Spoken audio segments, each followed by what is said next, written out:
Hey everyone, welcome back to the Whispers of Terror channel, where we dive deep into the spine-chilling tales that keep you up at night. If any of you are reading this article, why are you doing it? Besides the money, I think a lot of you are in it for the thrill, for the adrenaline rush.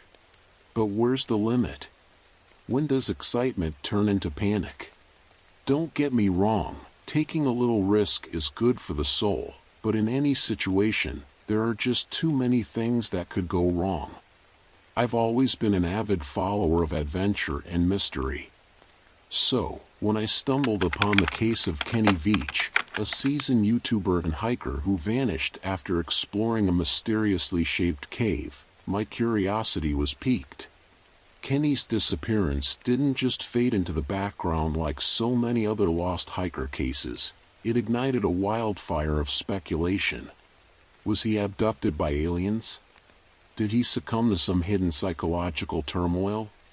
Or was there something far more sinister lurking in that cave? Kenny's story had all the elements of an unsolvable puzzle, drawing people closer only to leave them with more questions than answers. The unknown cave, with its distinct M-shaped entrance, seemed to taunt with silent malevolence, becoming a symbol of human fear and curiosity towards the enigmatic and unexplored. Following this intriguing case, my friend James and I decided to take a break from our mundane lives. We booked an Airbnb in a secluded area, far from the clamor of the city, seeking some peace and perhaps a hint of adventure. The isolated cabin was nestled deep within a cluster of dense woods, a perfect getaway, or so we thought. The first few nights were uneventful. We spent our days hiking and our evenings exchanging stories around the fireplace. But on the third night, things took a turn. It was around midnight when the cabin lights inexplicably shut off, plunging us into darkness. James, who had been experiencing a slight cold, muttered about the electrical circuit and went to check it out. While he was out, I heard a distinct sound. A cough. It sounded just like James's, but it came from behind me, from inside the house. Convinced that my mind was playing tricks on me, I brushed it off, but a gnawing sense of dread lingered. When James returned, he assured me that everything seemed fine with the circuit, yet I couldn't shake off the feeling that something was amiss. The following morning, the mystery deepened. We found large, unidentifiable footprints around the cabin, as if a large animal, or something else, had paid us a visit during the night. Then we saw it, a wolf. It was unlike any wolf I'd ever seen, larger and much more menacing, its eyes glowing with an unnatural hue. James, eyes wide with terror, whispered the word skinwalker, referring to the Native American legend of a shape-shifting entity. At that moment, fear gripped us both, the rational explanation eluded us, and all that remained was primal terror of the unknown. Attempting to make sense of our ordeal, we sought help from the local authorities. Oddly enough, the ranger nodded knowingly when we described the events. He recounted a disturbing story about a patrol finding heaps of animal carcasses in a nearby national park. Beyond the grotesque sight, the mutilations bore an eeriness, something distinctly unnatural. The surveillance cameras, usually reliable, captured only fragmented glimpses, a large, canine-like creature exhibiting behavior far from anything seen in typical wildlife. Our next stop was the local police station, where we hoped to find more concrete answers. What we discovered were heaps of classified files, hidden away from the public eye. These documents depicted terrifying accounts and encounters with bizarre creatures, some resembling mythical beings like the Skinwalker. Illustrations, photos, and handwritten notes detailed nightmarish experiences and countless sightings. One particular file stood out.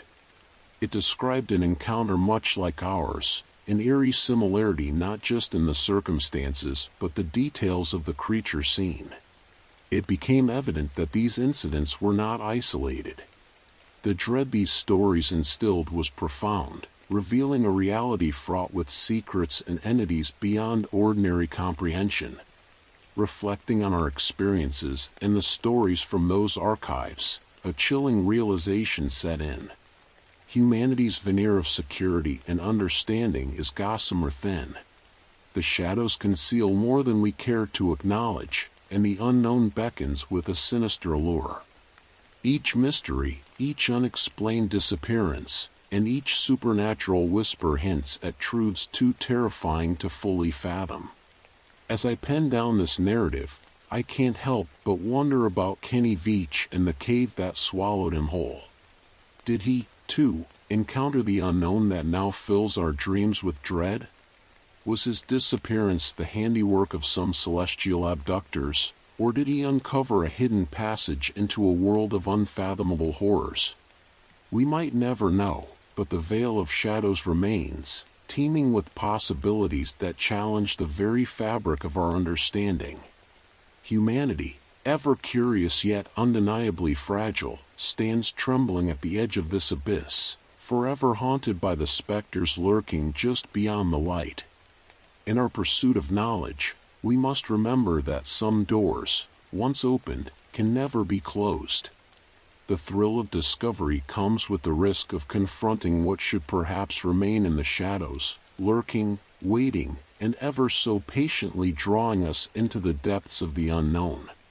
And so, the stories endure, of disappearances, supernatural entities, and secret files locked away, crafting a mosaic of fear and fascination, keeping us on the precipice between reality and the unknown. Hope you enjoyed this hair-raising experience. Now we move on to the next hair-raising adventure story. This time, we'll look at a folktale. Are you ready for more scary moments together? Let's jump right into the next story. The dense forests of Glastonbury, Vermont, have long held a haunting allure for me. As a child, I was beguiled by village whispers, tales of lost hikers, and inexplicable disappearances. These stories seemed enshrouded in an eternal fog of enigma, more than just local folklore but an intrinsic part of the region's fabric, woven tightly into the lives of those who resided there and those who ventured in. Glastonbury is a realm where nature reigns supreme. The thick canopy of trees, rugged terrain, and whispering winds create an atmosphere that oscillates between breathtaking beauty and unnerving foreboding. It's a land teetering on the edge of reality, where the line between the known and the unknown is a blurred and haunting periphery. The woods are not just a backdrop but a living, breathing entity, holding secrets within their shadowed depths. My fascination with Glastonbury was fueled by the story of Carl Herrick.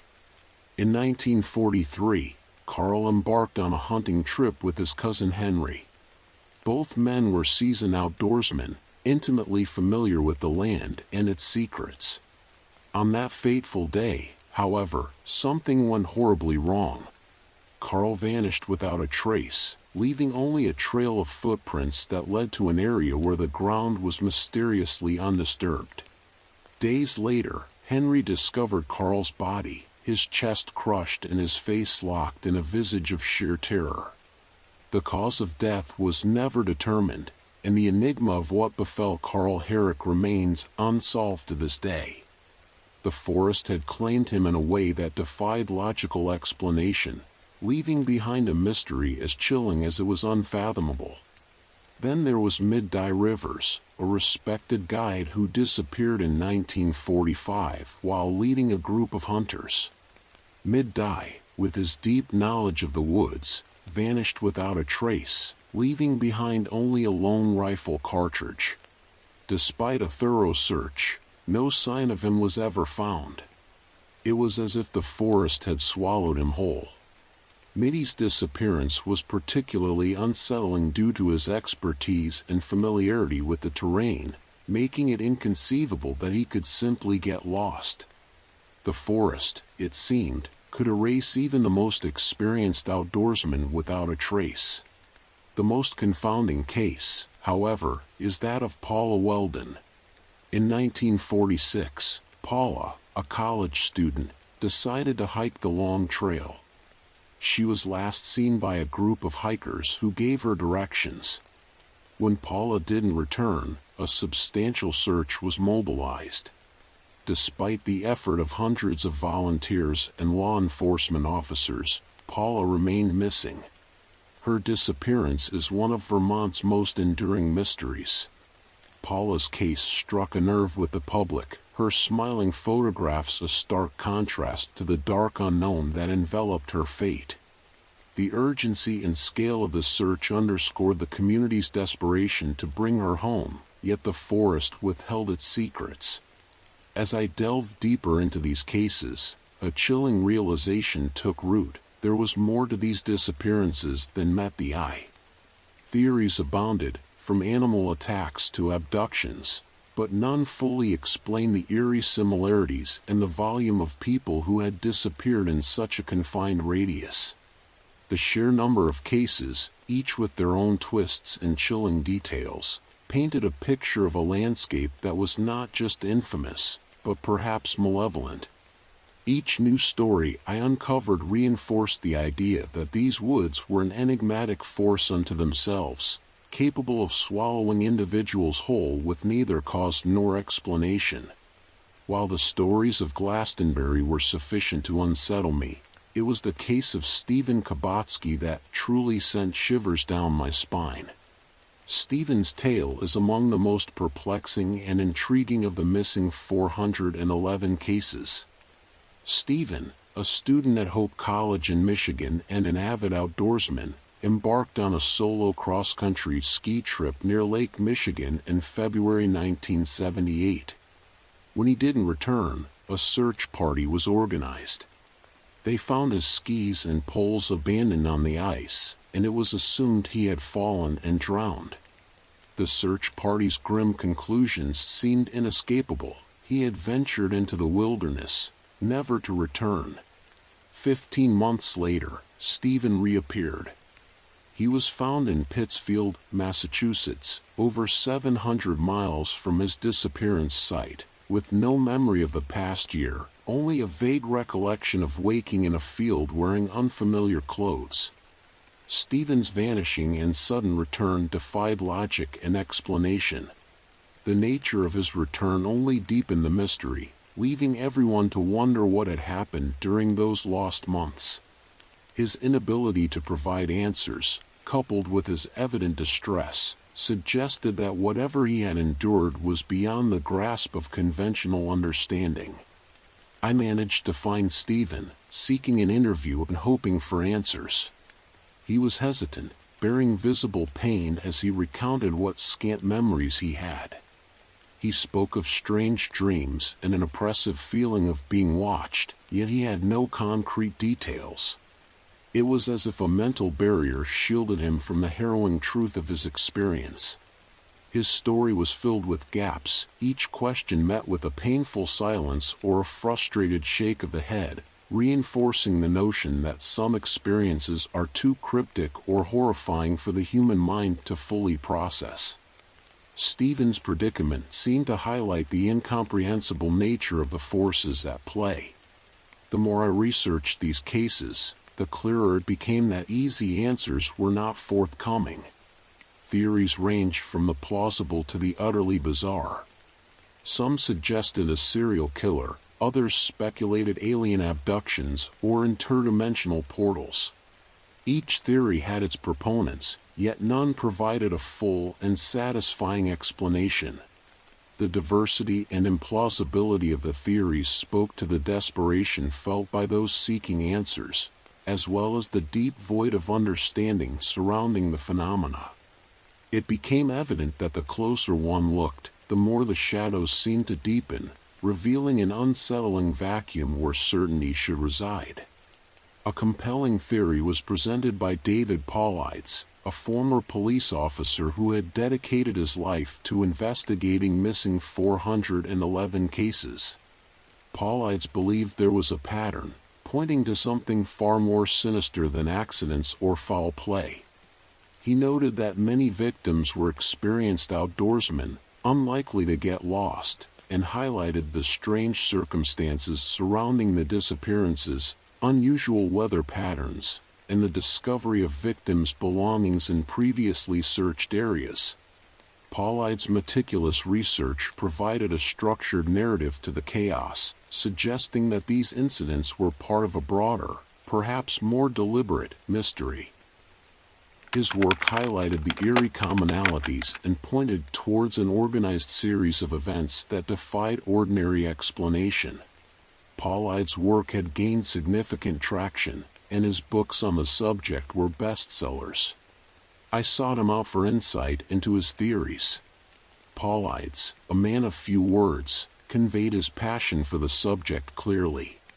He stressed the need for thorough investigations and cautioned against dismissing the cases as mere coincidences.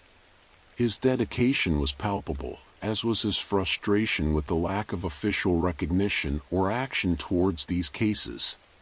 His insights provided a lens through which to view the disappearances as interconnected events, rather than isolated incidents, suggesting the presence of a common thread binding these tragedies together.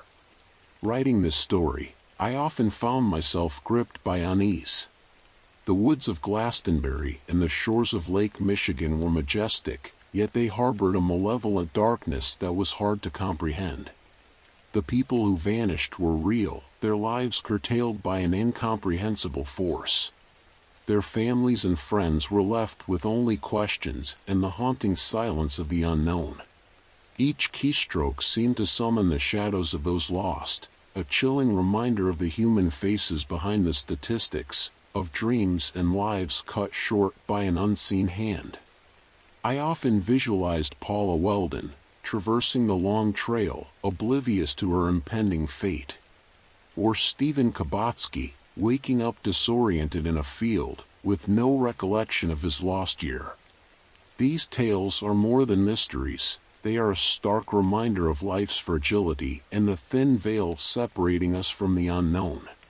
The more I immersed myself in their stories, the more I felt the weight of their absence, a palpable void that underscored the fragility of human existence against the vast and inscrutable wilderness.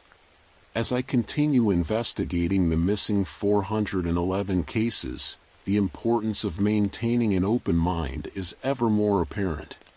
While the answers may be elusive, that does not negate their existence. Truth is often stranger than fiction, and the world abounds with mysteries waiting to be unraveled. The search for answers, though fraught with challenges, must persist. The drive to uncover the truth is not just a quest for knowledge but a tribute to those who vanished, a duty to understand the forces that claimed them. Ultimately, the narrative of the missing 411 cases transcends the people who vanished. It encapsulates the relentless search for answers and the quest to understand the unknowable. It is an odyssey into the heart of darkness, where reality and imagination blur, and the only certainty is the haunting silence of the forgotten. This journey into the shadows serves as a reminder of the mysteries that surround us, urging us to look beyond the ordinary and question the nature of our reality.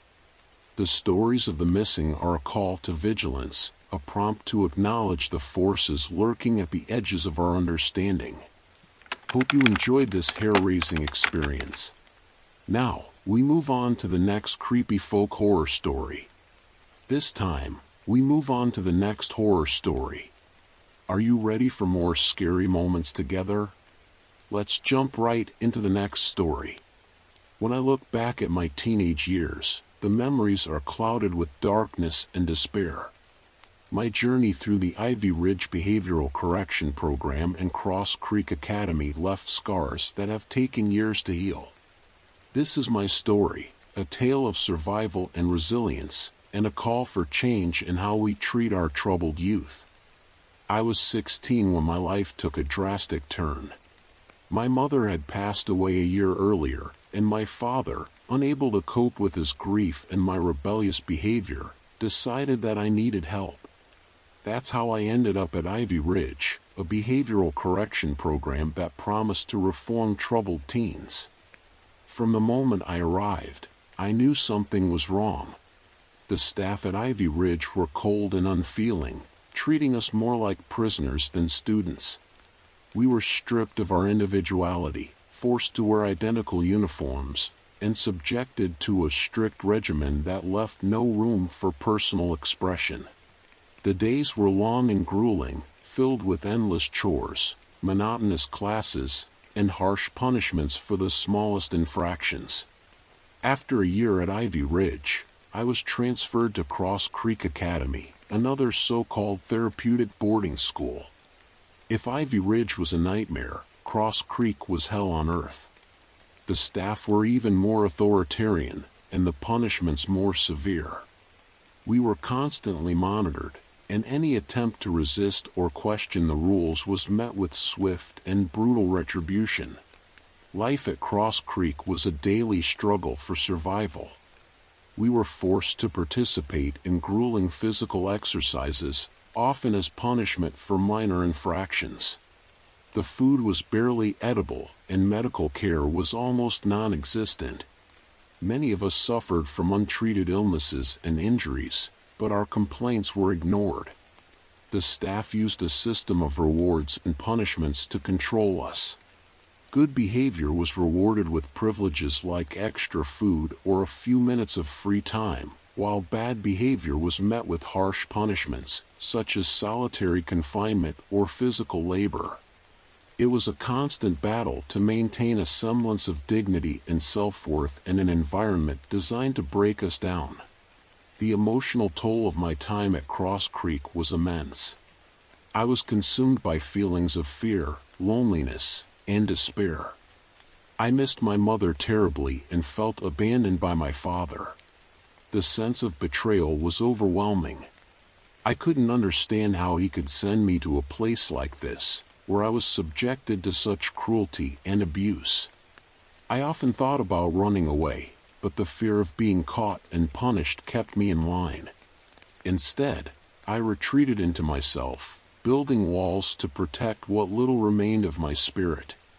I found solace in the few friendships I managed to form with other students who were also struggling to survive in this harsh environment. Despite the darkness, there were moments of hope. I began to see a therapist who helped me process my grief and anger. She encouraged me to write about my experiences, which became a lifeline for me. Through writing, I was able to express my pain and begin to heal. Eventually, my father realized the extent of the abuse at Cross Creek and decided to bring me home. The day I left that place was one of the happiest of my life. But the scars remained, both physical and emotional. I struggled with PTSD, depression, and anxiety for years after my release. As I look back on those years, I am filled with a mix of emotions. There is anger at the institutions that allowed such abuse to occur, and sadness for the lost years of my youth. But there is also a sense of pride in my survival and growth. I have come to understand that my experiences, as painful as they were, have shaped me into the person I am today. I have also become an advocate for change. I speak out about the abuses in behavioral correction programs and work to raise awareness about the need for reform. No child should have to endure what I went through. We must do better for our troubled youth, providing them with the support and compassion they need to heal and grow. Today, I am in a much better place. I have a supportive network of friends and family, and I am pursuing my passions and dreams. The journey to healing has been long and difficult, but I am stronger for it. I have learned to forgive my father and myself, and to let go of the anger and pain that once consumed me. I share my story not to elicit pity, but to shine a light on a dark corner of our society. The abuses in behavioral correction programs are a symptom of a larger problem, a failure to understand and support our youth. It is my hope that by sharing my experiences, I can help bring about the change that is so desperately needed. My time at Ivy Ridge and Cross Creek Academy was a dark chapter in my life, but it is not the end of my story. I have emerged from the shadows, stronger and more resilient than ever. My journey has taught me the importance of compassion, understanding, and the need for systemic change. I am committed to being a voice for those who cannot speak for themselves and to working towards a future where no child has to endure the pain and suffering that I experienced. This is my story, a testament to the strength of the human spirit and a call to action for a more just and compassionate world. As I recount the days in Ivy Ridge, I can almost smell the sterile halls and feel the cold, institutional air. The intake process was frighteningly efficient. They took away my clothes, my phone, and anything that could connect me to the world outside. I felt stripped of my humanity, reduced to a number in their system. The first night was the hardest.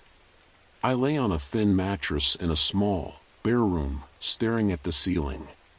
I could hear the muffled sobs of other kids through the walls, each one a painful reminder that I wasn't alone in my suffering. Sleep was elusive as my mind raced with thoughts of my mother, the loss still raw and bleeding. The daily schedule was relentless. We woke up at dawn, made our beds with military precision, and lined up for roll call. Breakfast was a bland, tasteless affair, and then it was off to classes that felt more like brainwashing sessions than education. They drilled into us the importance of obedience and conformity, punishing any deviation with harsh measures. Chores were a major part of our day. We scrubbed floors, cleaned bathrooms, and maintained the grounds under the watchful eyes of the staff. There was no end to the work, and any complaint was met with stern reprimands or physical punishment. The smallest mistake could result in hours of solitary confinement, a dark room where we were left alone with our thoughts and fears. The emotional abuse was constant. They broke us down, telling us we were worthless, that our families didn't want us, that we were beyond redemption. The isolation was profound. Letters from home were rare and heavily censored. Phone calls, when they were allowed, were monitored and brief. Visits from family were carefully orchestrated, designed to present a facade of normalcy. When I was transferred to Cross Creek Academy, I thought things couldn't get worse. I was wrong. Cross Creek made Ivy Ridge look like a walk in the park. The staff at Cross Creek were even more ruthless, the punishments more arbitrary and severe. The isolation was more intense, and the sense of powerlessness all-encompassing. We lived in constant fear. The rules were draconian, and any infringement was met with swift retribution. The staff wielded their authority like a weapon, using it to control and manipulate us. They took perverse pleasure in breaking us down, in seeing how far they could push us before we broke. The environment was toxic, filled with tension and fear. Physical punishments were a daily occurrence. We were forced to run laps, do military-style drills, and engage in physically exhausting tasks. The food was barely enough to sustain us, and many of us suffered from malnutrition. Medical care was a joke. Our complaints and illnesses were dismissed as malingering or attempts to gain attention. The emotional abuse was insidious. They pitted us against each other, fostering an environment of mistrust and suspicion.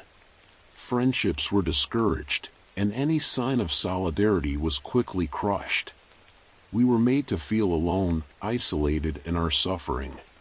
The constant monitoring and surveillance meant that we had no privacy, no sanctuary from the relentless scrutiny.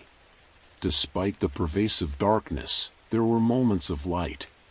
I found solace in writing, pouring my thoughts and feelings onto paper when I could find the time. It was a way to process the trauma, to make sense of the pain. A kind therapist, one of the few genuinely caring adults in that place, encouraged me to keep writing, to use it as a tool for healing. Forming bonds with other students was another lifeline. We were all in the same boat, struggling to stay afloat in a sea of abuse. In whispers and stolen moments, we share our stories, our fears, and our hopes. These connections, however fleeting, were a source of strength and a reminder that we were not alone. The day my father decided to bring me home was bittersweet. I was relieved to leave that hell behind, but I was also a shell of the person I once was. The experience had changed me, left me with deep scars that would take years to heal. The journey home was surreal, a blur of emotions and sensory overload. Adjusting to life after Cross Creek was challenging. The outside world felt alien, and I felt like an outsider in my own life. The nightmares were relentless, and the anxiety crippling. Therapy helped, but the road to recovery was long and fraught with setbacks. I had to relearn how to trust, how to connect with others, and how to find joy in life again. As I healed, I began to reflect on my experiences. I realized that I had a story to tell, a voice that needed to be heard. I started speaking out, sharing my story with others, raising awareness about the abuses and behavioral correction programs. It became a mission, a way to turn my pain into something positive.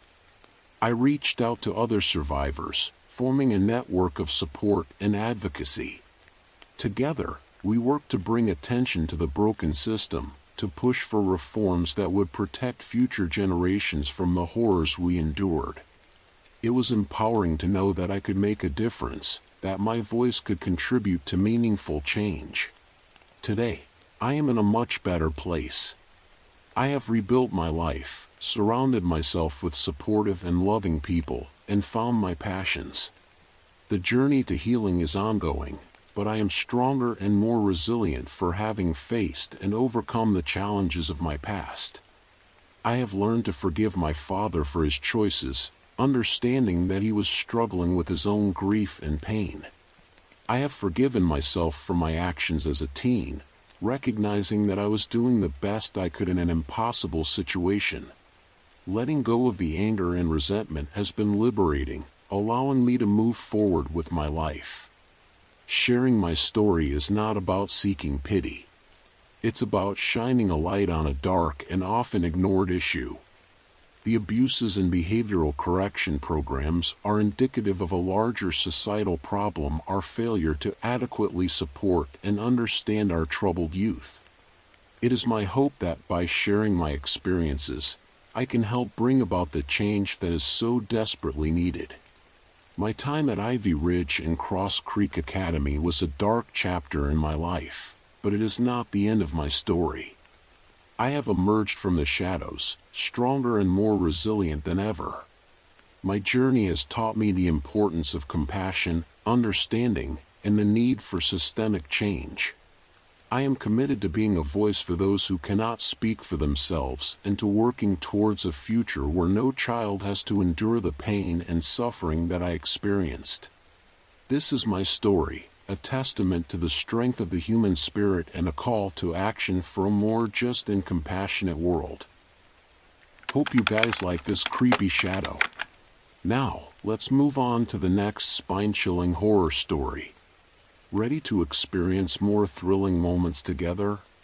Let's head straight into a haunted house. I got married in 2012 and we moved into our first house. It wasn't really old, but it matched the other homes in the neighborhood. From the very first night there, I felt like something was off. Choosing to watch Lovely Molly that night didn't help. I always had this eerie feeling, like something or someone was close by. At night, I started hearing footsteps in my wife's makeup room. Sometimes I'd go upstairs to check on her, thinking she was pacing around. Yet, I always found her asleep in bed. One night, I stepped into the makeup room, and a black crayon that we didn't even own rolled across the floor from a dark corner of the room, this corner that felt darker than the rest, like it was watching me. Fast forward a month, and a bunch of friends came over for my wife's friend's birthday. We decided to watch a scary movie in the dark. After turning everything off, My ex started talking about how she thought the place was haunted while calling my beliefs nonsense. Just then, a framed picture of us fell from behind her onto the table. Not just fell, but more like it was thrown down with anger. Everyone shrieked, then we all laughed, including me, but I was just trying to not seem scared. We got married and moved in September 2012. By October, I thought I was having strokes. I was taking this supplement called 1,3-dimethylamine hydrochloride, basically a fancy term for meth without the FDA coming after them. The stuff was called Jack 3D, and I'm sure a lot of gym junkies remember it. The doctors figured that was what was causing my issues and told me to stop. So I did, but the panic attacks kept happening. I ended up in the ER 11 times and saw 7 cardiologists. The weird part? These attacks only happened in that house. My ex started saying things like, "I can have the best day, but the minute I walk into this house, I feel awful." I thought maybe she was just picking out my bad vibe, but I agreed, something in that house wasn't happy with us. Months passed, about 4. Things would randomly fall off the walls. We had this plate hanging with some hallmarks saying about love and home, and it got thrown halfway across the room, shattering into pieces. We'd come home to find pictures scattered all over the floor.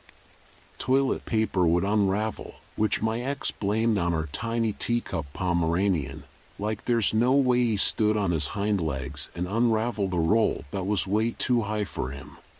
And the footsteps, those endless footsteps.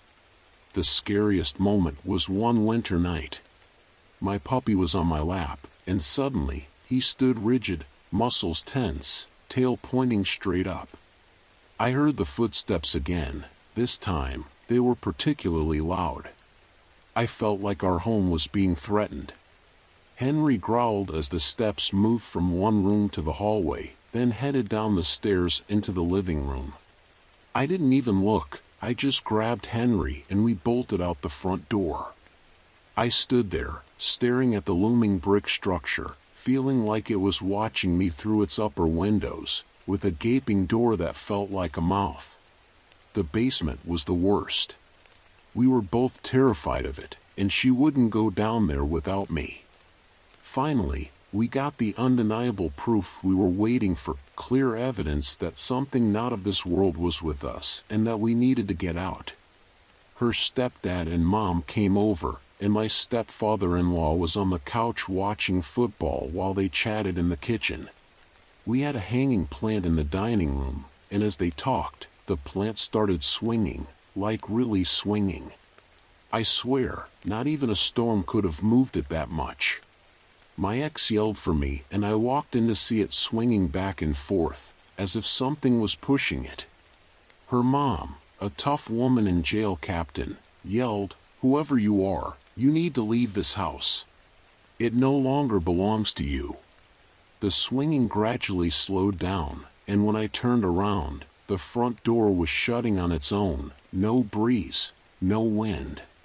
It didn't close all the way, but that creaky sound alone was enough to give anyone the creeps. A few weeks later, things seemed to improve and got happier, but that didn't last long. It all started again, and this time, it felt even more intense and vicious. The moment that pushed us to really think about moving again happened one night in the kitchen. We were cooking when suddenly, there was knocking on the wall, like, literal knocking. Not hard or angry, but gentle, like someone was at the door. It freaked us out so much that I almost dropped a pan of hot grease. The negativity returned, the footsteps came back, and that basement felt like something straight out of hell. After a year, we moved out. I drove past that house a few times afterward and didn't see anything weird, except once. One evening, it was that in-between time where it's not quite light or dark. I was parked in front of the house, staring at something in the living room window. Maybe it was the curtains. Something caught my attention, and then one of the curtains moved to the side, revealing a face. My heart dropped and I was frozen, actually jumping in my seat. No lights were on inside. I looked closely. It might sound funny now, but it wasn't then. The face looked like someone from the Revolutionary War, with white hair like an old powdered wig, the kind you see in 18th century paintings, like the wigs Washington wore in portraits. It was staring right at me, perfectly still, with little black button-like eyes. Its expression was cold, like an angry grandma about to scold you. It seemed to recognize me and was saying, "Don't come near this house." I put my car in gear and drove away, watching it as I left, away from a house with no cars in the driveway and a for sale sign on the lawn. I went home and told her what happened. She called me a liar, until 3 years later. Her cousin's friend from that same street, Washington Avenue, told her that people would move in and out of that house quickly. She never put two and two together, saying it was because of nearby projects. But I knew better. Even after all these years, it still freaks me out that we lived there with that thing for so long. Why didn't it show itself before? If we had seen it before moving in, we never would have. To this day, that year remains one of the most intense and disturbing times of my life. Oh, and by the way, in the house where I grew up, where my dad died, I saw his ghost sitting in his favorite chair in the living room one night. Nothing compared to how scared I felt during that experience. Alright, that's the end of today's story. Thank you for joining me on this thrilling journey through the shadows of life and death. If you enjoyed this story, don't forget to like, subscribe, and click the little bell to get more spine-chilling tales from Whisper of Horror. Remember, every soul has a story, and here, we give them a voice. See you next time. Stay curious, stay cautious, and keep whispering horror.